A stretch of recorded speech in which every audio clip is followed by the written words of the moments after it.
তেবে তারা ভোজে কি কারণ ইহার উত্তর তেবে শুনায়ে মন ভকতিখে মাথা তাহম বারো মহাফল দাতা বিনে আন হবে দেখে কুশল জুনু বোলা ব্রহ্মপ্রাপ্তি ফল করি কয় শুনিও মাতিতে বে ইহার নির্ণয়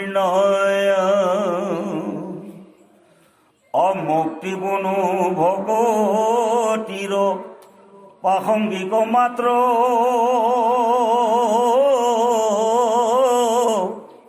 অভগতি করন্তে মুকু তীর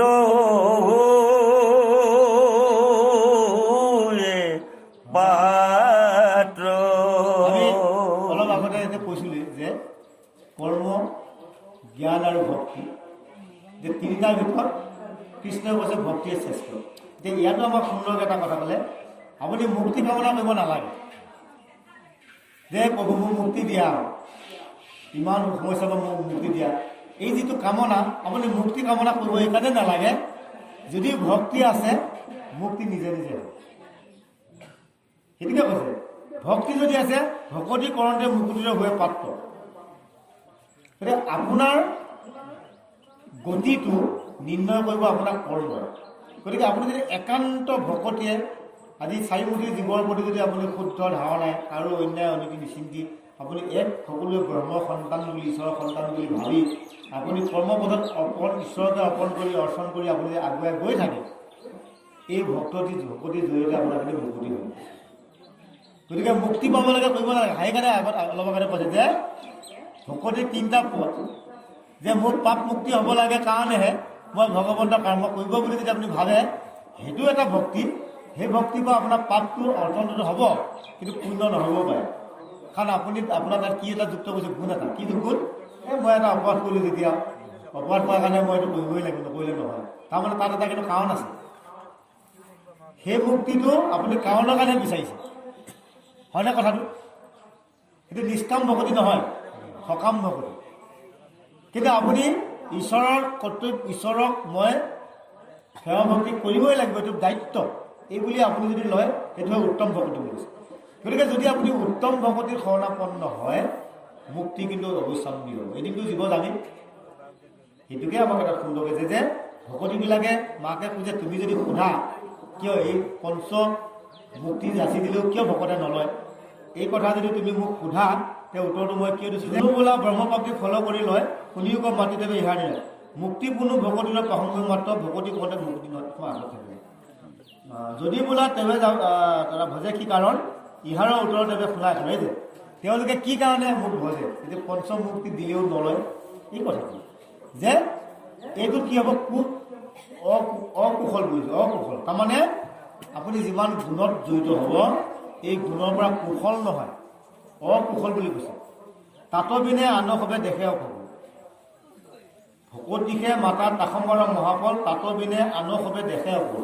ভক্তিত কি নাই বুলি কৈছে, অমংগল নাই, অকুশল নহয়। ভক্তিৰ জৰিয়তে কুশলেই হ'ব। কিন্তু কুশল ক'ত অকুশল হ'ব, যদিহে আপুনি গুণযুক্ত হৈ যায়। এই যিকেইটা কথা মই ক'লে, আপুনি মনত কামনাই যদি আপুনি ব্যৱস্থা কৰে, তাত কি যুগ হ'ব, আপোনাৰ গুণযুক্ত। গুণত কিন্তু আপোনাৰ চব কাৰ্যতে ক'ৰবাত নহয় ক'ৰবাত বিঘিনি থাকিব। গতিকে আপুনি চাবচোন, কিবা এটা বস্তু যদি কাৰোবাৰ পৰা আনে, আপুনি তাক ঘূৰাই দিব লাগিব নালাগে? লাগিব নহয়। আপোনাৰ আজি চলিব দিছে, কাইলৈকে আপুনি ঘূৰাই দিব, অৰ্থাৎ আপোনাৰ দায়িত্ব থাকিব, লোৱা বস্তুটো দিব লাগিব। ভগৱন্তৰ কৃপাৰ বাহিৰে আপুনি যাৰ পৰা গ্ৰহণ কৰে, এইটো কিন্তু আপুনি উচ্চল কৰিবই লাগিব, আপুনি ঘূৰাই দিব লাগিব, তাত এনেই কোনো নাই। গতিকে ভক্তি যদি ঈশ্বৰৰ ভক্তি হয়, সেই ঐশ্বৰ্যই মোক কেতিয়াও নহয়, ঐশ্বৰ্যৰ পৰা ক'ৰবাত নহয় ক'ৰবাত কুফল হ'ব। সেইকাৰণে ভকতবিলাকে গ্ৰহণ নকৰে বুলি তেওঁ মাতৃ এবাৰ কৈছে কৃষ্ণ আৰম্ভ কতিৰ আগে মাও মুখ্য কোন হয় ভকতিয়ে মোক আতি অধীন কৰয় এৰাম আবে আহি ভকতিৰ শুনিও সাধন মুত সমপিয়া কৰি বেক কৰ্মদান ভকত প্ৰতিমা মোৰ দুই অধিষ্ঠান দুয়োকো পূজা দৰ্শনে কৰিবে আতি মান এৰাম সমস্তে ভূততে মোক দেখিবে কমনে বিৰকত হুয়া সংগে এৰিব যতনে সমানত মৈত্ৰী উত্তমত সৎকাৰ দৰিদ্ৰত দয়া কৰিবেক বাৰম্বাৰ এৰাম গীতা ভাগৱত শাস্ত্ৰ কৰিবে শ্ৰৱণ সাধু সংগে মোৰ নাম কৰিবে কীৰ্তন আমি ক'ব লগা কি আছে আপোনাক সকলোৱে সুধিছে এতিয়া বহুত সকলোক যদি কয় যা যা যা তহঁতে একেবাৰে ঈশ্বৰ পাবি যা হয় নহয় এতিয়া আমাৰ বাক্য নে ভগৱন্তৰ মুখৰ বাণী আজি যদি শ্ৰীমদ ভাগৱত ভাগ প্ৰভু ভগৱন্তৰ বাংময় মূৰ্তি বুলি যদি আপুনি মই মানো ইয়াৰ শব্দকেইটা আমি কিয় নামানো যে কি বুলি ক'লে ইয়াতে যে সেইজন কোনজন মই যাৰ কথা কৈছে যে ভক্তি যে শ্ৰেষ্ঠ সেই ভকতৰ বাংময় কেনেকুৱা বুলি কৈছে ইয়াক কেইটামান নিৰ্ণয় আমাক কৰিছে যে ভকতিৰ আগে মা মুখ্য কোন হয় ভকতিয়ে মোক আতি অধীন কৰয় আবে এহি ভকতিৰ শুনিও সাধন মুত সমপিয়া পৰিৱেশ কৰ্মগণ সেইজনে ভক্তবান যিজনে সমস্ত কৰ্ম মোক অৰ্পণ কৰিহে বা মোক সমৰ্পণ কৰিহে তেওঁ কাৰ্যসিদ্ধ বা কাৰ্যকৰণিকা কৰে এতিয়া আমাৰ কাৰণে গুৰুজনা আমাৰ নিয়মবিলাক চাওকচোন আমি আজি সকলো উপবিষ্ট প্ৰথমে আমি কি কাম কৰোঁ প্ৰথমে আমি কি কৰোঁ যে আপুনি মই প্ৰথমে আমি গুৰু গৃহত সোমাই আমাৰ প্ৰথম কাৰ্যটো গুৰুক আমি বন্তি প্ৰজ্বলনতে আমি গুৰু কাৰ্যটোৱে প্ৰথমে কৰোঁ তাৰ দ্বাৰা আমি ভগৱন্তৰ কাৰ্যলৈ আমি যাম গুৰু অৰ্চন কৰি তাৰপিছত ভগৱন্তৰ কামখিনি আমি অৰ্চন কৰিছোঁ তেতিয়া সমস্ত তোমাৰে গতিকে সমস্ত প্ৰথমে কি কৰিব লাগে যিয়ে মোক সমস্ত কৰ্ম সমৰ্পণ কৰি কৰ্মৰ আগবাঢ়ে সেইজন ভক্তিপৰায়ণ এতিয়া আপুনি মই যদি নিজৰ স্বাৰ্থত তেওঁক পুঠি দিওঁ তেতিয়া কিন্তু ভক্তিবান নহয় তেতিয়া আগমত কৰিম বা আমি তেতিয়া কিন্তু এই কি বোলে নিৰ্গুণ গুণত কৰিম সগুণত কৰিম এতিয়া নিৰ্গুণ হ'ব গতিকে সুন্দৰকৈ আমাৰ কপিল প্ৰভুৱে মাকক কৈছে যে মোক সমৰ্পণ কৰি কৰ্ম কৰিব লাগিব ভকত প্ৰতিমা মূৰত দুই অধিষ্ঠান দুয়োকো পূজা দৰ্শনে কৰিব অতিমান ভকতসকলক মান্যতা দিব লাগে ভকতেই ভগৱন্ত ভাগৱত শাস্ত্ৰত এনেকুৱা সুন্দৰকৈ কৈছে যদি কোনো এজন নৰয়ে ভগৱন্তক চিন্তন নকৰি যদি এজন সাধু সন্ত নামো যদি দিনটোত এবাৰ স্মৰণ কৰিব পাৰে ভগৱন্ত প্ৰাপ্তি বুলি কৈছে গতিকে ভকত আৰু ভগৱন্তৰ মাজত কিন্তু ভিন্নতা নাই বুলি ভগৱন্তই কৈছে এজন সৎ সাধু ভকতৰ কথা যদি আপোনাৰ অন্তৰ আত্মাত দিনটোত এবাৰ ভাবিলে বোলে ভগৱান প্ৰাপ্তি হয় বুলি কৈছে এতিয়া ভকতৰ স্থান কিমান গতিকে সেই ভকতৰ ঠাইলৈ আপুনি মই উন্নীত হ'বলৈ হ'লে আপোনাৰ মোৰ চলন পুৰণ উৰণ মন চব কথা থাকিব লাগিব নহয় গতি মতিও আপোনালোকৰ হ'ব আমাৰ হ'ব লাগিব নালাগে বা ফলাই হ'ব ভগৱন্তে কৈছে যে মোক নিচিন্তি যদি এজন মোৰ পৰম ভক্ত কথা স্মৰণ কৰে চিন্তন কৰে মোৰ প্ৰাপ্তি হ'ব বুলি কৈছে গতিকে সেই সাধু সন্ত এজন হ'বলৈ হ'লেও বা সেই ভকতৰ ঠাইত আপুনি মই যাবলৈ হ'লে আপোনাৰ মোৰো কিন্তু কিছু কথা থাকিব লাগিব আপুনি যদি শ্ৰদ্ধা পাবলগীয়া হয় শ্ৰদ্ধাৱন্ত আপুনি কৰ্মতো লিপ্ত হ'ব লাগিব নালাগিব নেকি গতিকে তিনি বস্তু লৈ আমি ভকত বুলি ক'লেতো ভকত বুলি নহ'ব যদি আপোনাৰ একো সাধাৰণ গুণটো নাথাকে তেতিয়া আপোনাকতো অৱজ্ঞা কৰিব গতিকে মান্যতাটো ৰক্ষা কৰিবলৈ হ'লে আপুনিও সেই কথাটো কিন্তু নিজে মানি চলিব লাগিব। সেইকাৰণে কৈছে ভকত তাৰপিছত ক'লেই সমস্তে ভূততে মুখ দেখিবে মন বিৰকত হোৱা সংগ এৰিব যতন। আমি আগতে কৈছোঁ যে সমস্ত পুৰণ গজনৰ চাৰিমুঠি জীৱক কিন্তু কি কৰিলে যে মোৰে বুলি ভাবিব। সমস্ত ভূততে মুখ দেখিবে মন, এই যে সমস্ত ভূততে ভগৱন্তই যে আছে, চব যে বিষ্ণুৰে মূৰ্তি, নিজৰ কৰ্ম অনুসাৰে জীৱই কিন্তু জন্ম হৈ আছে। কাৰণ ৮৯ কোটি নৰকৰ যান্ত্ৰণা লৈহে মানৱ জন্ম পাইছোঁ। আকৌ যদি মানৱ পথত যদি এবাৰ ভুল কৰিলে আকৌ কিন্তু আপুনি এই লুডু খেলৰ নিচিনা যে একে ৯৯ পালেগৈ, ৯৯ যেতিয়া সাপ গুটিটো পৰি গ'ল আহি আপুনি তলত। গতিকে মানৱৰ যদি জন্মৰ পিছত এবাৰ আপুনি ভুল কৰিছে, জন্মটো কিন্তু আকৌ ৮৪ কোটি নৰ স্থাৱৰ জংগম কীট পতংগ জন্ম ল'ব লাগিব। ৩০ লক্ষ আপুনি জংগম ল'ব লাগিব। ৩০ লক্ষ আপুনি উভচৰ পানী হ'ব লাগিব, জলজ পানী হ'ব লাগিব। ২০ লক্ষ আপুনি কৰ্ম জন্ম ল'ব লাগিব। আপুনি ১০ লক্ষ আপুনি পক্ষী হ'ব লাগিব আৰু ৩০ লক্ষ আপুনি পশু পক্ষী হ'ব লাগিব। ১০ লক্ষ ৪ লক্ষ বান্দৰ, এনেকৈ সংখ্যাটো ভাবিব।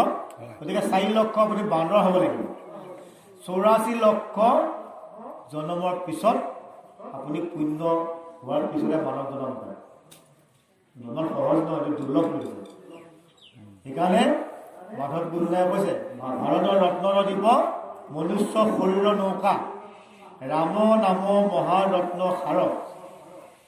গম পাইছেনে? এইখন ভাৰতবৰ্ষৰ ৰত্ন বুলি কৈছে, অতি মূল্যৱান। এই শৰীৰটো বোলে নৌকা, হেনয় বাণিজ্য পায় যিটো নৰে নটৰ তাতো পৰে দুখীয়াৰ। এই ভাৰতত মানুহ হিচাপে জন্ম পাইছোঁ এই ৰত্ন দেশত।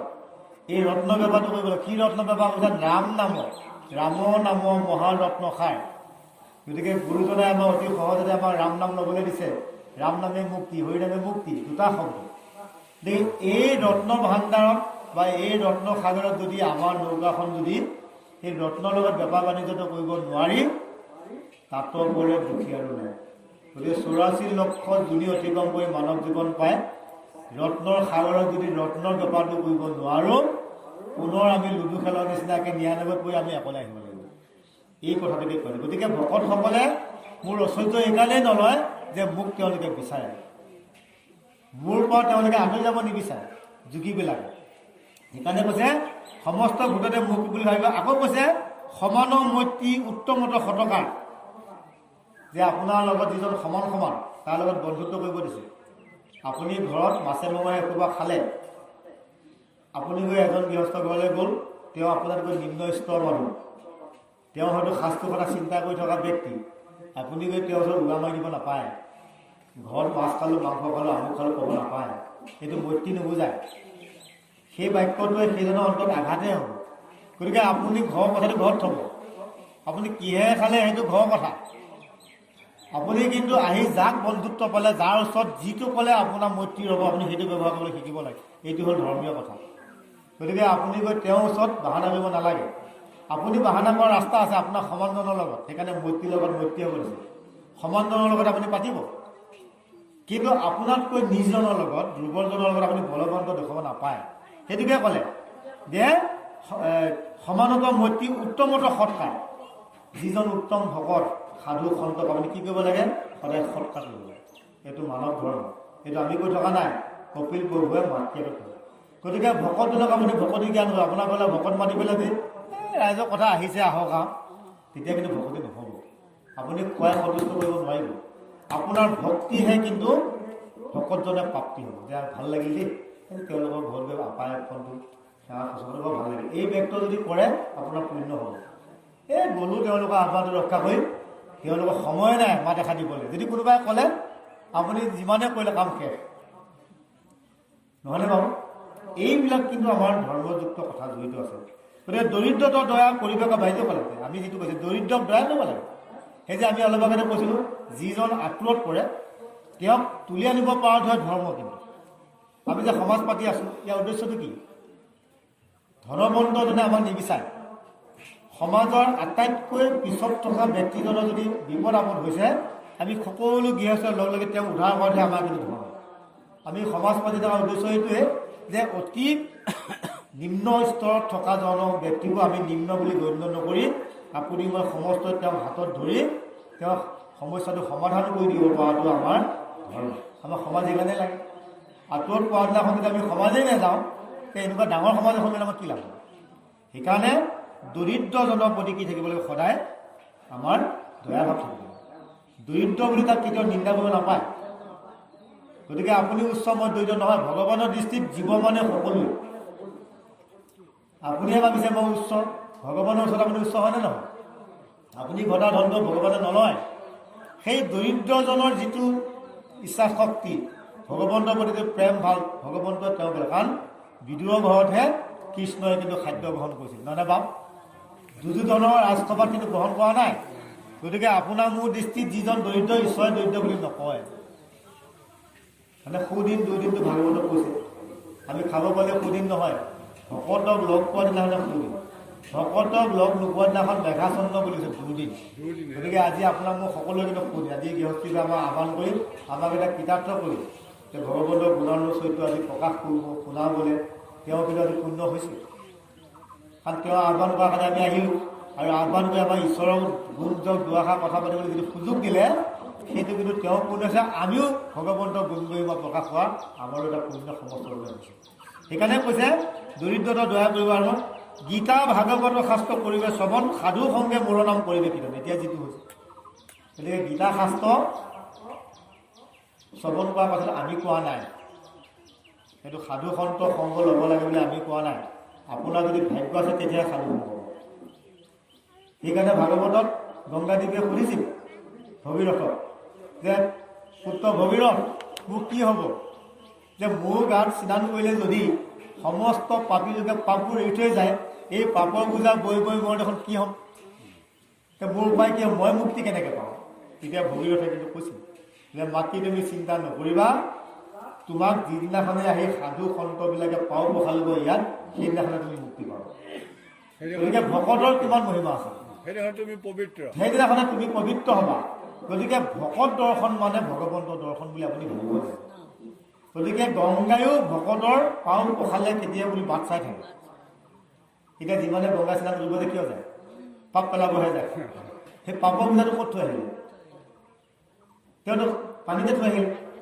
ইফালে অন্তৰত কিন্তু পাপ থাকিলে, আকৌ আহি তেওঁ পাপ নকৰিব বুলি কোনো গেৰেণ্টি নাই। কিন্তু খোৱা পাপটো তাতে গুচাই থৈ আহিল। কিন্তু পাপৰ বোজাটো লৈ কিন্তু মনৰ বেদনাত আছে গংগাদেৱী। যে গংগাদেৱী সেই মাধৱৰ ভকতক কেতিয়া পাম বুলি কিন্তু তেওঁ বাট চাই থাকে। গতিকে সাধু সংগ ভকতৰ সংগ পালে আমাৰ মন পবিত্ৰ হয়। গতিকে আপোনাৰ মোৰ মলৰ মলি যাবলৈ কেতিয়া পাৰিব? যেতিয়া দামোদৰ কৰ্ণপথে যেতিয়া আপোনাক প্ৰৱেশ কৰিব, তেতিয়া মানে জলৰ যোজক মলত যেনে শৰতৰ কালে স্বভাৱতে হৈ দিব। ভকতৰ সংগত কথা পাতোতে আপোনাৰ বেয়া ভাৱনাবিলাক হৃদয়ৰ পৰা গুচি যাব। গতিকে আপুনি যদি ভকতৰ সংগলৈ নাহেই, তেতিয়া আপুনি কেনেকৈ এই ভাল কথাটো জানিব? মই কৰা কামটো ভাল নে বেয়া নিৰ্ণয় কেতিয়া কৰিব? গতিকে সেইটো আমাক উপদেশ দিছে, সাধু সংগে মোৰ নাম কৰিবি। গতিকে সাধু সংগত সদায় মোৰ নাম কীৰ্তন কৰিব। এইসকল কৰা সকলে ভক্তিপ্ৰাণ বুলি তেওঁ ক'বলৈ গৈ আছে কৃষ্ণ। অৰামিষ সাধন যিটো কৰিলে আৰ্চয়, অনায়াসে মুত তাৰ চিত নিমজয়,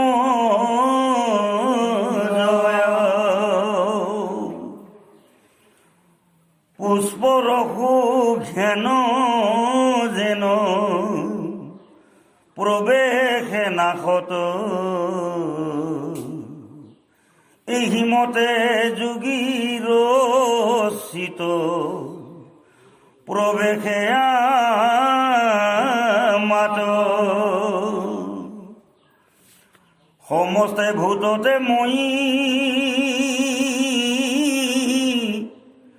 আছো সৰ্বখনে,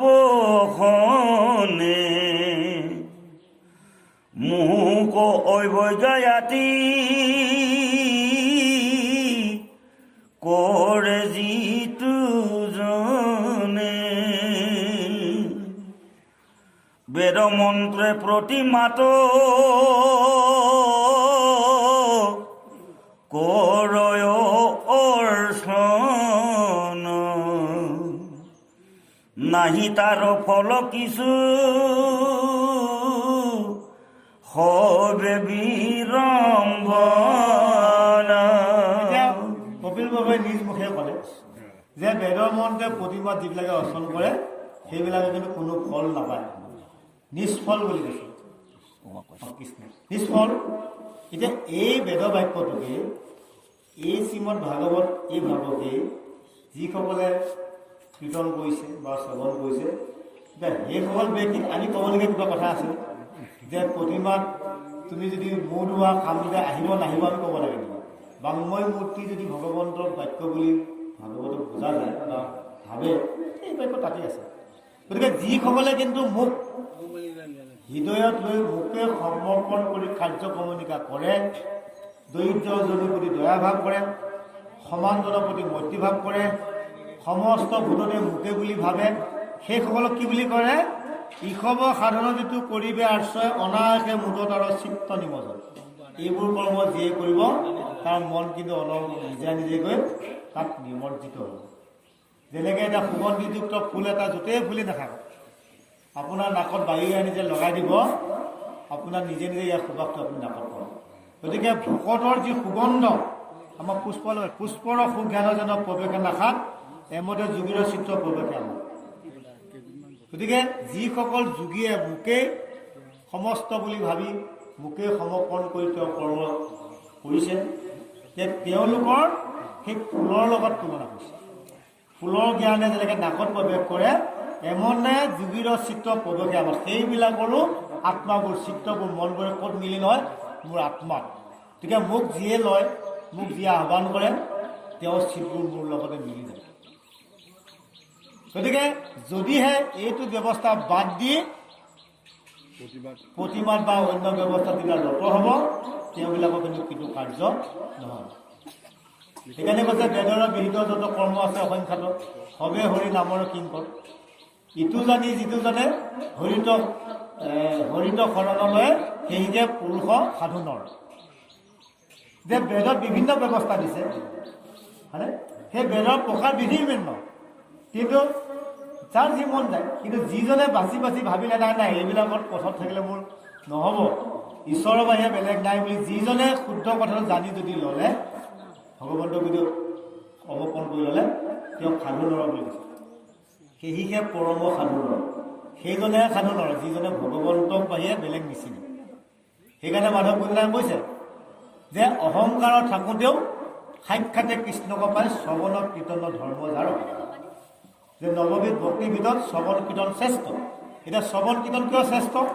এই যে আজি ভগৱন্তৰ গুঞ্জক এটা ইয়াতে কীৰ্তন হৈ আছে, এতিয়া বাপ বান্ধৱসকলে শুনি আছে নেকি? ইয়াৰ পৰা যদি এটা কথাও নি যদি কালিলৈকে কৰি থকা কৰ্ম এটাৰ পৰা তেওঁ যদি আঁতৰি যাব পাৰিলে, তেতিয়া শ্ৰৱণৰ পৰা অপকাৰ হ'ব নহয়। মাষ্টৰে পঢ়াই থকা কথা ভালকৈ যদি শুনি ছাত্ৰটোৱে ভালকৈ লিখিলে, কিন্তু উত্তৰ নম্বৰ ভালেই পাব।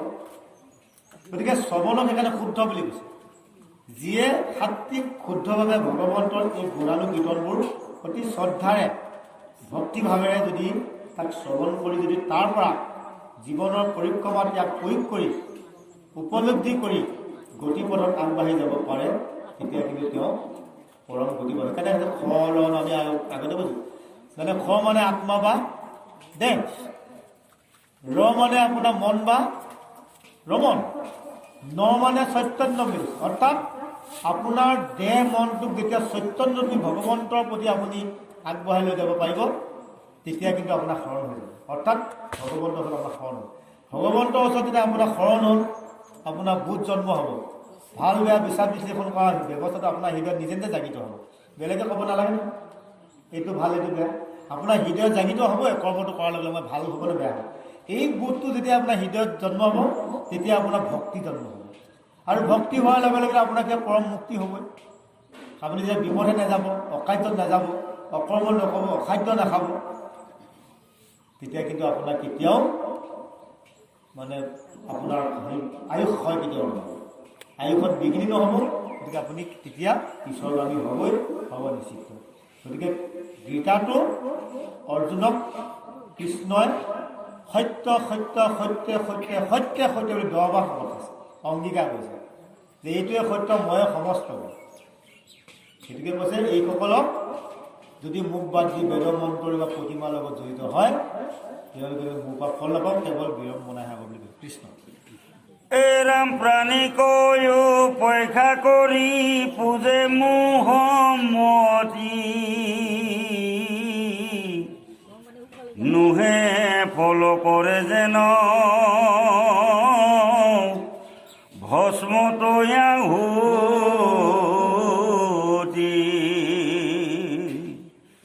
এ ৰাম ৰাম শৰীৰ পৰ শৰীৰত মোক বিদেশ কৰয় যদি পূজে তভুতাৰ চিত শান্ত নয় প্ৰাণীক নিন্দিয়া মোক যিজনে পূজয় তাত মই তুষ্ট জানি বানিছয় অবৈজ্ঞা অপেক্ষা যেন নিন্দা পৰিহৰি তিবে মোক পুজিবে ক ভক্তি ভাব কৰি। এতিয়া আমি আমাৰ নিজৰ স্বাৰ্থৰ কাৰণে কৈছোঁ যে পানীক পৰৰ শৰীৰত বা পৰৰ পানীৰ ওপৰত আমি বিদ্বেষ কৰোঁ। আমাক এই কথাটো পোনপটীয়াকৈ কোনটো কথা ক'লে যে হত্যা বলি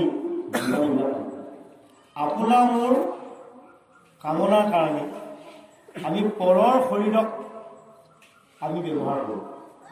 এতিয়া প্ৰাপ্তিটো বিচাৰিছে আপুনি, কিন্তু আমি লৈ গৈছোঁ বেলেগে, ইয়াক দিছোঁ আৰু তোমাৰ ওপৰত অৰ্পণ কৰি দিলোঁ, তুমি মোক এইটো বস্তু দিয়া, সেইটোকে মই ক'লোঁ।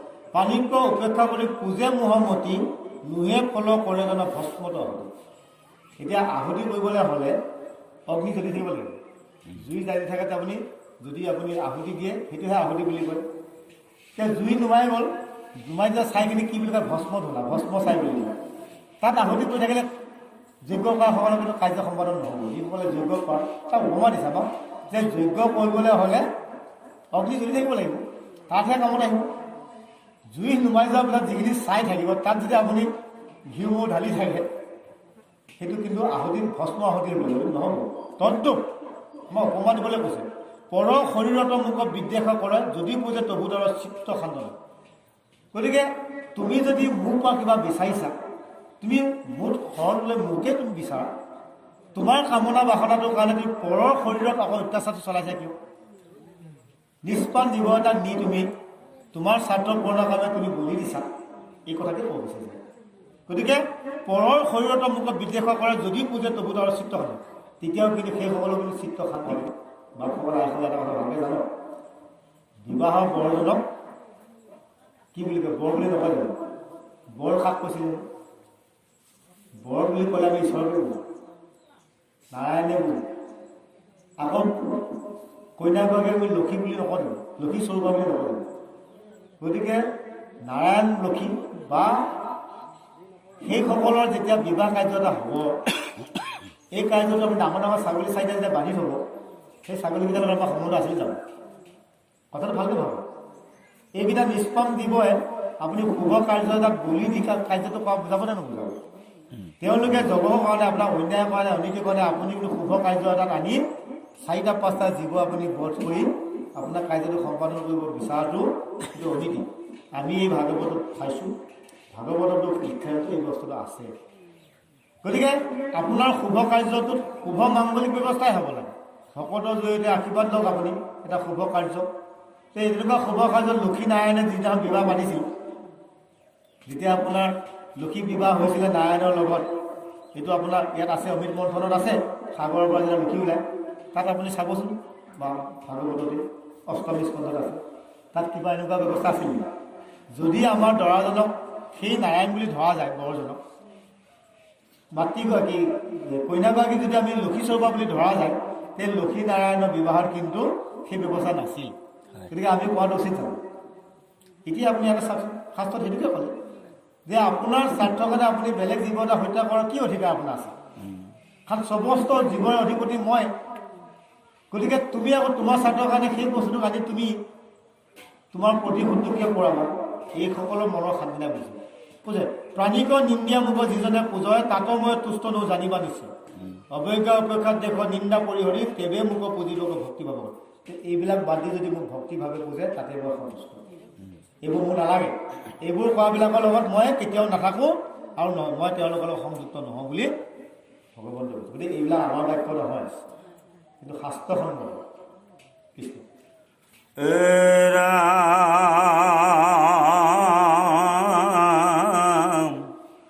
অন্যথা পুজিলে মোক ফল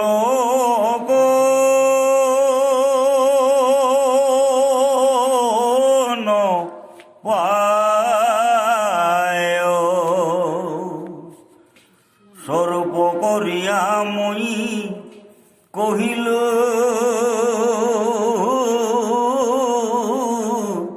আই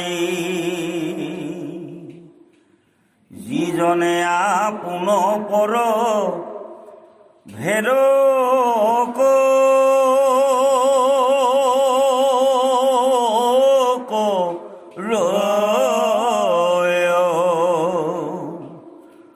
তাক মই ঘূৰতৰ দেউমিটো ভয়। আমাক এটা কিন্তু সাংঘাতিক সাৱধান দিছে। যিসকলে আপোন বৰ ভেদভাৱ কৰে, সেইটো আপোনাৰ মোৰ কথা কোৱা নাই, চাৰিমুঠি জীৱৰ কথা কৈছে। পুৰণ বুৰণ গজন বৰ চাৰিমুঠি জীৱৰে ঈশ্বৰে সৃষ্টি, চব ভাই ককাই নহয় জানো? এই দৃষ্টিহে কথাটো কৈছে। গতিকে যিসকলে সেই আপোন পৰটো ভাবি কোনো নীতি নিয়ম ৰক্ষা নকৰি যধে মধে আনৰ অপকাৰ চিন্তা কৰিব, পৰ বুলি ভাবিব, বিভেদ কৰিব, সেইসকলক গুৰুত্বৰ মই মৃত্যু ভয় দিম, শাস্তি দিম বুলি কৈছোঁ। গতিকে আমি স্কুলত ল'ৰা ছোৱালীক পঢ়াওঁ, জীৱই জীৱৰ ওপৰত নিৰ্ভৰ কৰাটো লাগিবই। আপুনি জীৱ এটা সলনিয়ে জীৱ এটা খাদ্য শৃংখলা আমি পঢ়াইছোঁ ল'ৰা ছোৱালীক। আপুনি মই খাব লাগিব। সাপটোৱে ভেকুলীটো খাবই, ভেকুলীটোৱে পতংগটো খাবই, পতংগটোৱে ঘাঁহডাল খাবই, আকৌ সাপটোক চিলনীয়ে খাবই, ইত্যাদি ইত্যাদি। কিন্তু খাদ্য ব্যৱহাৰ কৰাত কিন্তু আপোনাক কেতিয়াও বাধা দিয়া নাই। জীৱ খাদ্য খাই কৰিব লাগিব, কিন্তু অনীতি কৰি আপোনাক ল'ব নালাগে। সেইকাৰণে যধে মধে আপুনি ব্যৱহাৰ কৰিলে কিন্তু ঘৰত শাস্তি দিব। পুৰণ বুৰণ গজন হ'ব চাৰিমুঠি জীৱকে আপুনি সমানে চাব লাগিব। যদি আপোন পৰ ভাবে তেতিয়াহ'লে মই ঘূৰত্বৰ শাস্তি দিম। কাৰণ মানুহৰ কাৰণেই নহয়, সকলো জীৱৰ কাৰণে আমি সকলো পৰস্পৰৰ ওপৰত নিৰ্ভৰশীল বুলি যিটো কোৱা যায়। সেইকাৰণে আমাক এটা সাৱধান বান্ধি দিছে। গতিকে আমি প্ৰয়োজনত ব্যৱহাৰ কৰাত আমাক বাধা দিয়া নাই। অপ্ৰয়োজনীয়ত আপুনি যধে মধে যদি অন্যায় কৰে প্ৰকৃতি চাৰিওপদ সম্পদক পাপ লাগিব, আৰু পাপ লাগিলে ভগৱানে শাস্তি দিব। কৃষ্ণ মেহি জানি চুটবৰ কৰিয়া বিচাৰ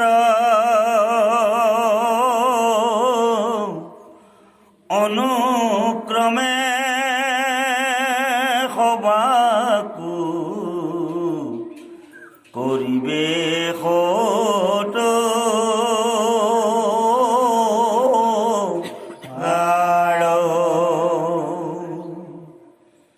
কিন্তু তাহম বাত মোক দেখি বেকো মনে অন্তৰ্যামী ৰূপে ব্যাপী আছো সৰ্ব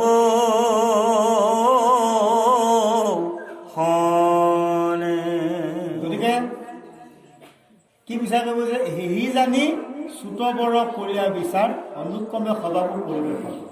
এতিয়া আমাক সুন্দৰকৈ কবি কবিয়ে ক'লে যে সেইটো বুজি জানি যাক যি ধৰণকে কৰিব লাগে সেইটো ধৰণকে আমি কিন্তু কৰাটো উচিত নহয়। এতিয়া গজন বুলি ক'লে সমস্ত জীৱৰ কথা ক'ব। এতিয়া বাঘ এটা ধৰক, আপুনি যদি বাঘটো ভগৱন্তই সৃষ্টি হয় সেইবুলি আপুনি বাঘৰ নেকি ধৰিব যাব দিয়া নাই আপুনি।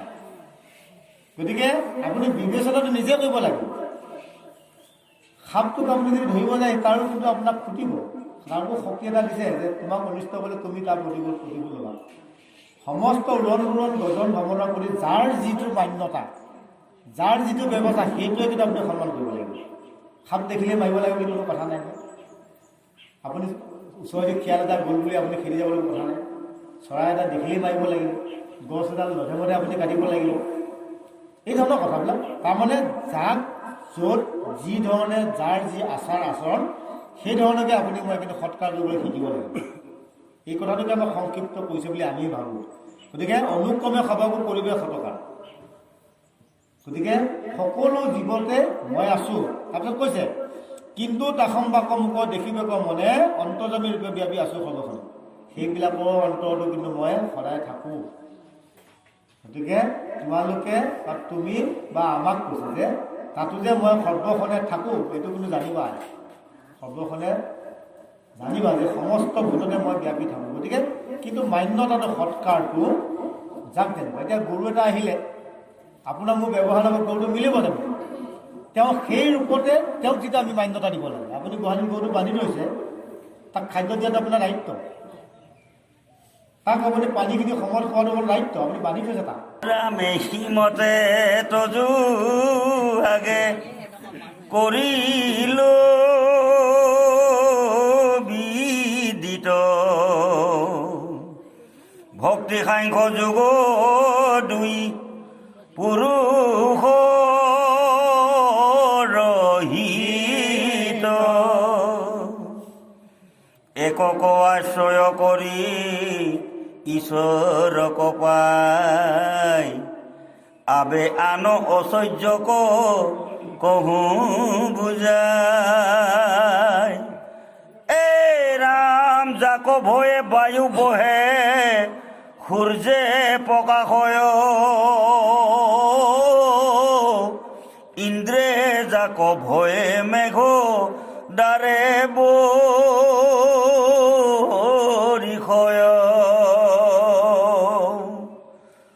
নক্ষত্ৰ প্ৰকাশে কালে কালে বৃক্ষছয়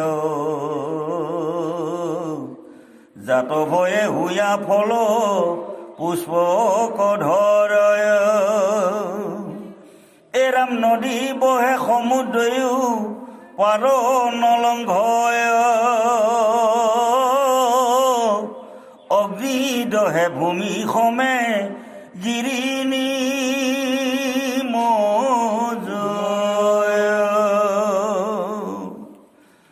অৰাম আকাশে বায়ুক পথ দেই যাক ভয় ব্ৰহ্মায়াদি যাক ভয় জগত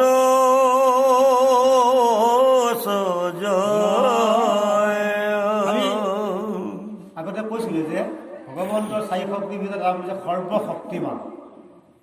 তেওঁ যি ইচ্ছা তাকে কৰিব পৰা শক্তি তেওঁ আছে। গতিকে এইখিনি কথা আমাক তাকেই ক'লে যে সেইজনে ক'ত পাব? যে ভক্তি জৰিয়তে মোক পাব, কিন্তু বাকী ব্যৱস্থাৰ দ্বাৰা কেতিয়াও মোক নাপায়। সেইজন একক আশ্ৰয় কৰি ঈশ্বৰক পায় আবে তান ঐশ্বৰ্যক বহু কৰি। একক অৰ্থাৎ মোকে আশ্ৰয় কৰি যিজনে ল'ব তেওঁ মোক পাব। বেলেগ ব্যৱস্থাৰে কিন্তু আশ্ৰয় ল'লে মোক কেতিয়াও নাপায়। এই কথাটো মাকৰ আগত তেওঁ নিজে কৈছে। যাক ভয়ে বায়ু বহে সূৰ্য প্ৰকাশ হয় ইন্দ্ৰে যাক ভয়ে মেঘ দ্বাৰে পৰি গৈ। এইটো ভগৱন্তৰ শক্তি কথা কৈছে যে সেইজনে মই যি বুলি কৈছে যে যাৰ ভয়ত বায়ু বোলে বয়। বায়ু যে বৈ আছে কেৱল ভগৱন্তৰ ভয়ত, বেলেগৰ ভয়ত নহয়। সূৰ্য প্ৰকাশ হৈ আছে ভগৱন্তৰ ভয়ত, সেই সৰ্বশক্তিমান ঈশ্বৰৰ শক্তিৰ ভয়তে সূৰ্য প্ৰকাশ হয়। যাক ইন্দ্ৰই ভয় কৰে, যাক মেঘে ভয় কৰি বৰষুণ যে আহিছে মেঘৰ পৰা, সেই মেঘেও বোলে মোকে ভয় কৰিছে বৃষ্টি দিয়ে। নক্ষত্ৰবিলাকেও প্ৰকাশ পায়। কাল সময় অতিক্ৰম কৰিছে মোকে নিৰ্ভৰ কৰি। আকৌ নদীও বোলে মোকে ভয় কৰিয়ে বৈ থাকে, মানে বৈ যায়। সমুদ্ৰই কি কয় বুলি কৈছে, পাৰ নামে, সাগৰে জানো পাৰ ভাঙে? মানে ঈশ্বৰৰ নিৰ্দেশতে সাগৰ বোলে পাৰ ভাঙিব নোৱাৰে। তুমি পাৰ ভাঙিব নোৱাৰিবা, জল ধৰি ৰাখিব লাগিব, এই হুকুম মানি আছে। সেই কথাটো কৈছে, আকাশে বায়ুক পথ দেও জাকব হয়, ব্ৰহ্মা আদি জাকব হয় জগত চলে। গতিকে এই সৰ্বশক্তিমান মই যে এই মোতেই বা মোৰে ভয়তে এই ব্ৰহ্মাণ্ডখনৰ সকলো কাৰ্য সম্পাদন কৰি আছে। তাৰপিছতো যদি কোনোবাই তেওঁৰ শক্তিটো অৱজ্ঞা কৰি আনৰ ওচৰলৈ চাপে, সেইসকলৰ কথা কিন্তু কেতিয়াও মই নামানো বুলি আগত কৈছে। অৱজ্ঞা যদি কৰে, অশ্ৰদ্ধা যদি কৰে, মোৰ শক্তিটোক যদি কোনোবাই মানে ওলাই দিয়ে, সেইসকলক কিন্তু মই গৰ্হিত ব্যৱস্থা কৰিম, উপযুক্ত শাস্তি মই বিধিম। এই ধৰণকে তেওঁ কৈছে কৃষ্ণ। অৰাম সেহি প্ৰভু প্ৰীতি দ্বাৰে জগত স্বজন্ত, মৃত্যু ৰূপ হুয়া জগতক সংহৰান্ত, আপুনি অনাদি নিত্ৰ জগত ঈশ্বৰ, তেহে প্ৰভু ভজনীয় ইটো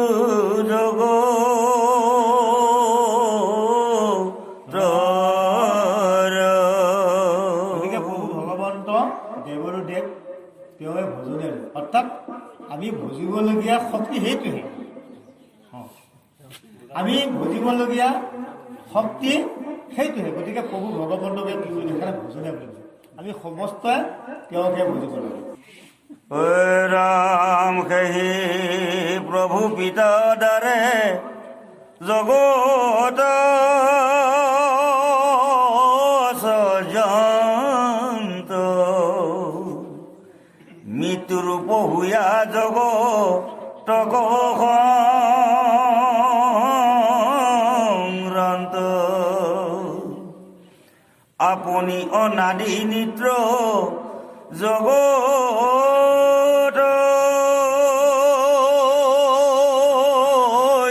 ঈশ্বৰ, তেহে প্ৰভু ভজনীয় ইটো জগতৰ।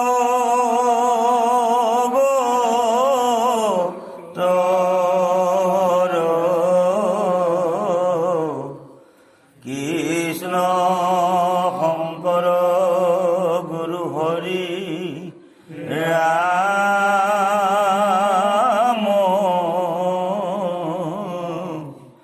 হৰি